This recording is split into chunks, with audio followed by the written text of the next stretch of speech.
A Fabula est Princeps, the Blaze Empire, an exercise in world building. Introduction.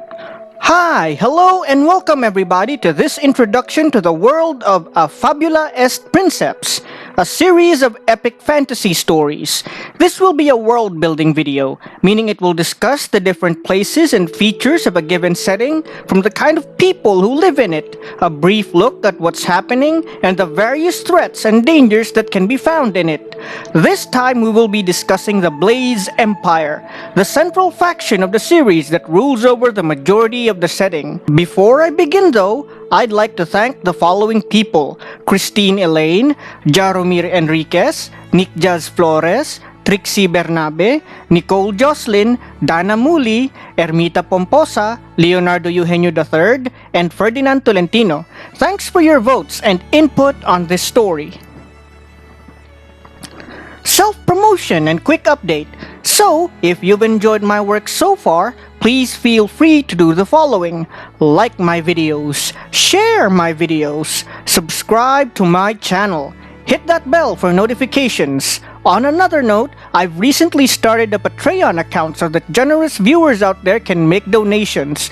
This isn't a mandatory thing, okay? However, it would certainly help my cause as I'm not exactly in a good place right now. I wouldn't have to resort to this if my current situation hadn't taken such a dire turn. In any case, I hope you enjoyed this video, and if you have any suggestions or complaints, please post it down below in the comments section. Overview of the Blaze Empire. The Blaze Empire is the largest realm in the supercontinent of Sancto. It stretches all across the four continents of Elbaro in the northwest, Nemelreth in the southwest, Zygamon in the southeast, and Theldorus in the northeast, all radiating from the heartlands where the Empire first dawned. While the Blaze Empire might not be the oldest civilization on the supercontinent, it is certainly older than most, having existed for more than 2,000 years. The Blaze Empire is not a single monolithic entity, but is instead comprised of a coalition of multiple large island countries. Through cooperation, mutual defense, and a sense of brotherhood, the Blaze Empire has become a symbol of peace, prosperity, and power all across Sancto. It has become an ideal for many other kingdoms and nations of the supercontinent, and envied by other empires. However now, after 2,000 years of dominance over Sancto, the Blaze Empire is in decline. Many of its rivals and enemies like the Vikings of Elbaro and the Mystics of Zygamon have been slowly encroaching on its vast territories. Outwardly, nothing seems amiss in the Empire, but most in the know are aware that internal strife and corruption is eating away at the heart of their once great civilization. Concepts in the Blaze Empire. The Blaze Dynasty. The Blaze Empire is named for the first dynasty of emperors that ruled it and continues to rule it in the present day. While the Blaze Empire was actually founded by Yeshua, or the Messiah, whom we will discuss in the following entries, Valerio Blaze I was appointed to rule over the empire before the former's death. As for Valerio himself, he had been merely a beggar whom Yeshua had befriended in his days as a thane in Battleworth City, the very heart of the empire. Many consider it a miracle that the dynasty has held power for so long, and there are those who claim that the Blaze dynasty's continued reign is a sign of favor from the Messiah. Freedom and equality. The Blaze Empire is lauded by many other kingdoms and nations due to its choice of outlawing cruelty and slavery and granting citizen status to anyone who can prove themselves to the Empire. This has raised the brow of many a Deep South mystic for whom slavery is legal and men are subservient to women. Vikings consider the Blaze Empire's stance as naive, but nonetheless acknowledge the Blaze Empire's determination for holding on to their ideals for so long. The Messianic Faith. The Blaze Empire, more often than not, functions more like a cooperative coalition of nations, but the one thing that truly unites them is their belief and dedication to a figure named Yeshua, who was responsible for bringing about the empire in the first place. He is considered a god among men, and his legacy is considered history, even with its more unbelievable parts. The Messianic faith and its message of compassion and unity is likely one of the reasons the Blaze Empire has spread so far in the current age. The Four Beasts. While much of this legend has faded to myth, many in the Blaze Empire still believe in the four beasts of uncreation, unspeakable monsters the size of mountains that were imprisoned untold millennia ago by the angels in hidden places of the world. Many Imperials believe that it is the Empire's duty to keep these abominations contained and prevent them from ever rising to power. The Viking Brotherhood, a relatively young civilization, believe Imperials to be a little odd for still putting stock in strange tales like this. The colors of creation and magic. Unlike the Viking holds to the far north, magic isn't completely illegal in the Blaze Empire. However, it is still frowned upon, and the practice of diabolism or necromancy is punishable by death due to their destructive and or corruptive natures. However, the Blaze Empire instead makes use of what they call the colors of creation, which has effects that are similar to magic, but according to those who practice it, is actually different. They say it is more like gaining supernatural knowledge of the world and applying that knowledge to things around you. As is taught by imperial scholars and philosophers, the colors of creation are thought to be the different songs written by God, and by singing them, one is able to manipulate the seven aspects of creation to a degree. In his prime, Yeshua demonstrated the ability to wield all seven of the colors when he fought against dragons and the misguided cults who worshipped them. In his final battle after his death on Mount Calzor, Yeshua vanquished the worm Semonoth by using all the colors of creation in spectacular fashion. That battle is still the stuff of legend to this very day, repeated in songs and epics throughout the territories of the Blaze Empire. The seven colors of creation are as follows.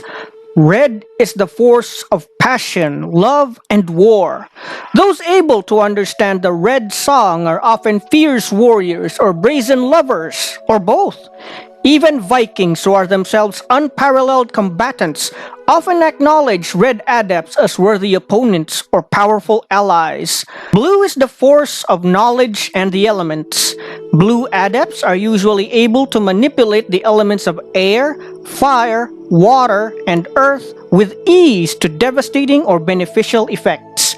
They are even lauded by mystics, often begrudgingly, as their elemental powers often rival their own. Green is the force of nature and life. Those who learn and sing the green song can communicate with the spirits of animals, plants, and even inanimate objects like rocks, the wind, or flowing water. They are also known for their ability to heal the sick through natural means. Yellow is the force of alchemy and science. The singers of the yellow song are often talented alchemists, engineers, or scientists, able to power machines and other constructs with their own willful spirits. They are also known for building strange and wonderful contraptions. Violet is the force of death and the dead. While seemingly sinister, violet adepts are just people who are sensitive to the spirits of the dead and have gained a modicum of power from them. They are feared by many, but none can deny their loyalty and love for the Empire and the Messiah.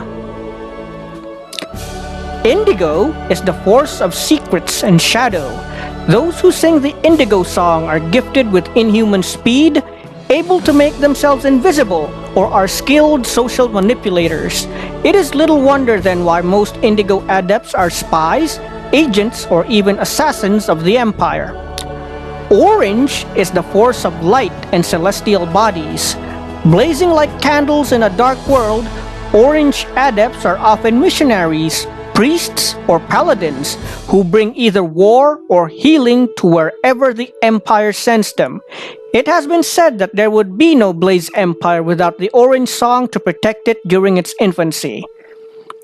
Demographics of the Blaze Empire. The Blaze Empire is home to many different kinds of people, from diminutive and mischievous Hobbs, grim and steadfast Dampier, whimsical and sprightly changelings, to beautiful but imposing Amazons. While the state religion is that of the Messianic faith, the Blaze Empire nonetheless allows its constituents to worship whom they please, so long as they obey imperial edicts, most of which were founded by Yeshua himself. That said, since most imperial edicts often emphasize the spirit of cooperation, camaraderie, and compassion for even the most downtrodden, many come to admire the Messiah in some way and eventually choose to join the Messianic faith. The 7 major races of the Blaze Empire are as follows. Humans, by far, are the most common and easily recognizable constituents of the Empire. One can say that there is nothing really special about humans, and their average lifespans are often shorter than that of other races. That said, they more than make up for their lack of being special with their massive numerical advantage and their sheer stubbornness in the face of adversity. It was this fecundity and determination that eventually led most of the supercontinent of Sancto being dominated by humans. Yeshua, the Messiah, was human, or at least claimed to be human, but many believe he was something more. Much, much more. Changelings are the next most common race in the Blaze Empire, as they joined the Empire from the continent of Nemelrith when the first Imperial explorers arrived there. Changelings, at the heart of it all, are really just humans who have been deeply touched by fairy or elven magic, leading some humans to call them half-elves or half-fae. A notion that many changelings find ridiculous, since fairies and elves are beings that are so removed from humanity that their very existence is hard to comprehend, let alone procreate with. For the most part, most changelings look human, save for having pointed ears and sometimes subtle signs like silvery skin, eyes that reflect fire even when there is no fire, or their hair seemingly flowing and waving as if they were underwater. Dhampirs are essentially humans who have been marked by vampiric or undead sorcery, lending them some of the powers of the horrific predators of the night. To many Dhampirs, their bizarre condition of being between a normal human and an undead monster is treated as a disease, as it brings with it an unholy hunger and a taste for depravity. While many Dhampirs struggle to control their darker desires and mold themselves as exemplary citizens of the Blaze Empire, many in the Empire still see and treat them as if they were vampires themselves. Most Dhampirs make their home in the continent of Theldoras, where they dwell in dreary towns and castles. Aeons are often thought of as saints by many citizens of the Blaze Empire, a largely erroneous claim, as when you get past their bright auras and often striking appearances, Aeons are just humans who have been touched by a divine or angelic presence. This often lends them a sense of grace and beauty, and an uncanny sense of balance that often prevents them from falling. Usually, Aeons are more numerous in the continent of El Barro and have built their capital upon the forbidding peaks of the Blade Ridge Mountains. Cambions are often a hated lot and are considered cursed by most people in the Empire because of their association with demons and devils. To be frank though, Cambions are really just humans who have been mutated by demonic or diabolic magic. That said, through their demonic taint, Cambions have gained some of the powers and sometimes even knowledge of demons. The continent of Zygamon is thought to be where Cambions originated from, and they are indeed found there in large numbers. Cambions can be identified by their often demonic appearance, such as sporting horns, cat's eyes, or a barbed tail. But while they are still widely mistrusted in the Blaze Empire, many of them have a deep love and loyalty for the Empire and the Messiah. Amazons are one of the 2 races in the supercontinent that are thought to be somehow more or less than human. As one can probably guess, they are a race of women of prodigious height and possessed of voluptuous and simultaneously powerful physiques. An average Amazon is often taller than an average imperial man, and most curious of all is their ability to bear children without men. While certainly strange, the Blaze Empire still welcomes many of them into the fold, often quick to gain status as military leaders, and many wealthy or foolhardy men often seek Amazons as ideal mates because of their beauty and power. Hobbs are another numerous race in the Blaze Empire, though, in recent years, they have labored hard to hide themselves from view. Small in stature, usually just standing just below 4 feet in height, Hobbs resemble human children in many ways, with their tails being their slightly larger than normal eyes, slightly longer arms, and long and prehensile monkey-like tails. Hobbs are also similar to Amazons in that they are not entirely human, and all are without doubt male. While Hobbs are capable of reproducing with females of other races, their preferred method of procreation is being born from trees that grow from where their ancestors have been buried. Situation in the Blaze Empire. The Blaze Empire has stood strong for 2,000 years, but it has slowly been in decline thanks to internal strife and external threats. While most of its enemies have chosen to lay low for the time being, Emperor Valerio III, its current ruler, knows better than to be complacent. Pirates, evil wizards, devils, dragons, and all manner of monsters still threaten to topple the empire and conquer its vulnerable constituents. Worse still are the traitorous forces that work away at the empire from within, like cancers growing fat on corruption and decadence.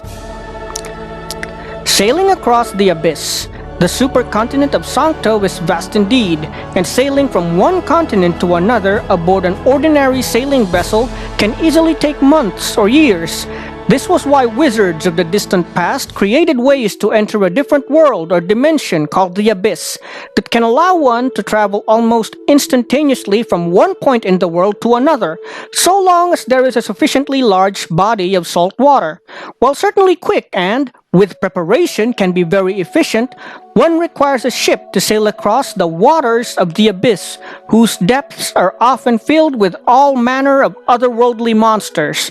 There is also the fact that the abyss is often in a constant state of flux, with nothing remaining intact or familiar for very long, making navigation almost impossible across the surface of the abyss. When considering a journey across the abyss, one should acquire instruments that will continue to work efficiently in the chaotic expanse of the void sea, and symbols and wards that protect against the monstrous beings that dwell there. Sometimes, even those are not enough to fully repel disaster.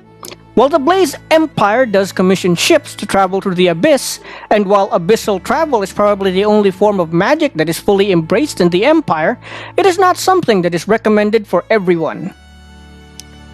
Thank you for watching. So, if you've enjoyed this video and would like to see more like it, please do the following. Like my videos, share my videos, subscribe to my channel, hit that bell for notifications. I have started work on a Fabula est Princeps first episode, Maleficarum, so stay tuned for more. Also, if there's anything you'd like to ask, I do have a Facebook page and a Discord server for those interested. I'll see you all then.